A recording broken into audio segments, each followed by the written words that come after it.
మనము లాస్ట్ వీడియోలో గోచారం గురించి తెలుసుకున్నాము. ఈ వీడియోలో వింశోత్తర దశ గురించి తెలుసుకున్నాం. వింశోత్తర దశ అనేది ఎలా నిర్ధారించబడుతుంది అంటే, జాతకుడు పుట్టిన జన్మ సమయంలో చంద్రుడు ఏ రాశిలో ఉంటాడో అదే అతని రాశి అవుతుంది. ఆ రాశిలో ఏ నక్షత్రంలో జన్మిస్తాడో ఆ జన్మ నక్షత్రం యొక్క అధిపతి ఎవరైతే అవుతారో ఆ దశతో అతని యొక్క లైఫ్ ప్రారంభమవుతుంది. ఇక్కడ జన్మ లగ్నం అనేది చాలా చాలా ఇంపార్టెంట్. ఎందుకంటే ఆ లగ్నం నుండి గ్రహాలు ఏ ఏ స్థానాల్లో ఉన్నాయి అనేది చూసి మనం జాతకుని యొక్క భవిష్యత్తు ఎలా ఉంటుందని మనం ఒక అంచనాకి రావచ్చు. జన్మ లగ్నం అనేది ఏంటంటే, పుట్టిన సమయంలో లగ్నం ఏ రాశిలో ఉంటుందో అదే మన జన్మ లగ్నం అవుతుంది. ఇక్కడ నెక్స్ట్ దశ కాన్సెప్ట్ వస్తుంది.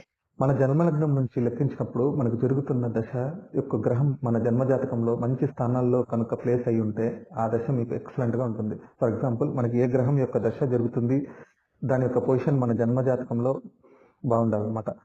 దీన్ని కన్సిడర్ చేసుకుని మన లైఫ్ లో ఈవెంట్స్ డిసైడ్ అవుతుంది. సో ఫస్ట్ జన్మ జాతకంలో గ్రహం ప్లేస్మెంట్ బాగుండాలి.